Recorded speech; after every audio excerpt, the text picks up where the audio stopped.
Good Erev Shabbos. It's not Friday, it's Erev Shabbos. Get ready, count down, get excited, get pumped.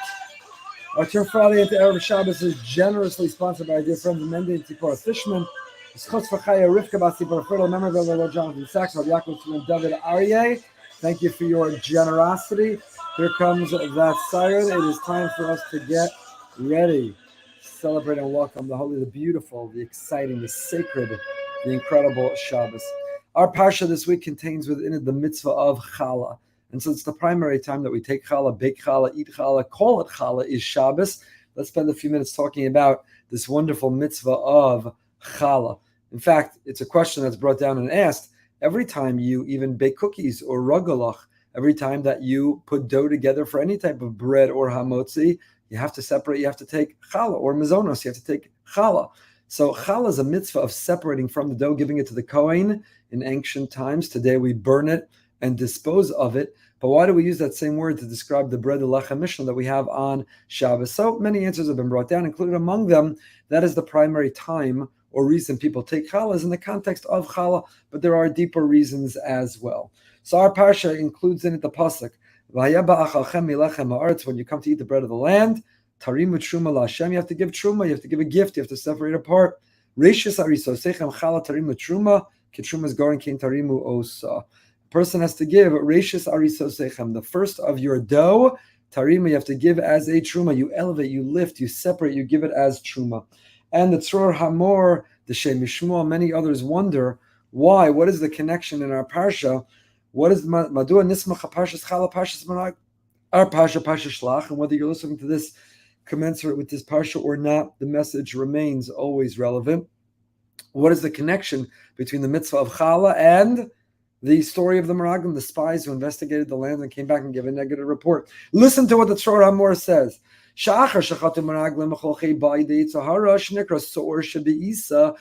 Meraglim go wrong? They were driven by their ego. They were driven by their arrogance. They were driven by a sense of overconfidence. And what is dough? What is Pesach? Pesach, we eat matzah. We don't allow the dough to rise because the risen dough, the chametz represents Sa'or Shebe'isa, the leaven in the dough, the Yetzer Hara. Ego, our ego gets inflated. Our sense of self gets inflated. Sa'or Shebe'isa is that arrogance. Bilbo kanas isa v'chamitza.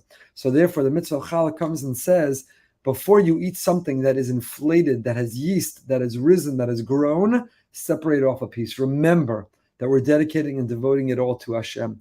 The mitzvah of Challah is the antidote to the Meraglim. Whenever we make decisions or have judgment, whenever our ego or anger gets in the way, whenever we're tempted to doubt, with uncertainty or question Hashem, separate some challah. Separate off a piece and remember to give that truma. Remember to designate to Hashem.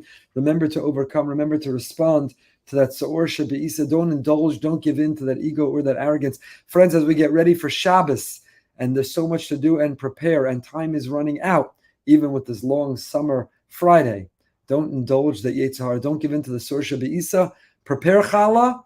Have the house be filled with the smell of challah, or go purchase the challah, but remember the mitzvah of challah. Separate off a piece and give a piece, as I zok the Tzror Hamor. But the Shem Yishmuel, the Sachat Rebbe, gives a different answer. Says the same Shem Yishmuel something very beautiful. He says, Challah lo nischadish badavar. Normally a farmer is ready to harvest and in the field separates some truma and maisra. But here, all the ingredients of challah have already been harvested. Ela mashe kol chelkei hakemach misachtim legush echad, v'kasher motzim is a gamken areishis lekoin, hu tiken al idres achtus ben Yisrael. What is challah? You take flour. Flour is made up of many small, tiny, minuscule, negligible, barely discernible grains of flour. And you add water, and you take the flour, these barely discernible grains of flour, and you add the water, and you knead them together. And what do you have? You have a dough.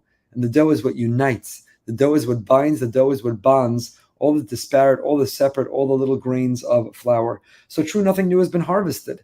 Unlike trumas and maisros, which are given on that which is taken from the field, dough, you go to the cabinet. Challah is taken and separated. You went to the pantry, you go to the cabinet, you take some flour, and when you meet the requisite amount of flour and you introduce the element of water or liquid, then you make it a gush echad, you make it one entity, And when you separate off to the Kohen, Tikkun ha'eder his achdus ben Yisrael. You are correcting and we are repairing from the lack of achdus in Klal Yisrael. Says the Sachat Shavar Rebbe, the Shem Yishmuel, that's the mitzvah of Challah. You don't have to create or invent or build something new in order to find holiness. You just have to bring together things that exist.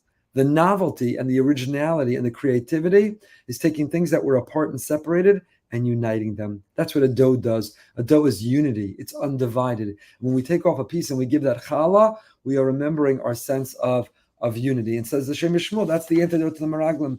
The Meraglim sowed division. The Meraglim created and planted machlokas. The Meraglim divided a people. And the answer and the antidote is challah, to bring the small particles together, to knead them together, to unite them together, and then to separate off a piece to make it holy and to make it elevated. And when we sit down and make our hamotzi tonight at the table and tomorrow, when we eat our challah, we remember that challah is about achdus. Challah is the antidote, the repair to the damage of division and of machlokas, of sowing divide. Challah is about uniting. Challah is about one. So that's why Shabbos we come together, we set aside our differences, and Shabbos is a time of achdus, of seeing what we have in common, of connecting. Many statements of Chazal reinforce this idea that the mitzvah of Challah brings great bracha into our homes. We know we have the tradition, Rashi quotes from Chazal, that Rivka continued the tradition of Sarah, bracha mitzuya be'isa.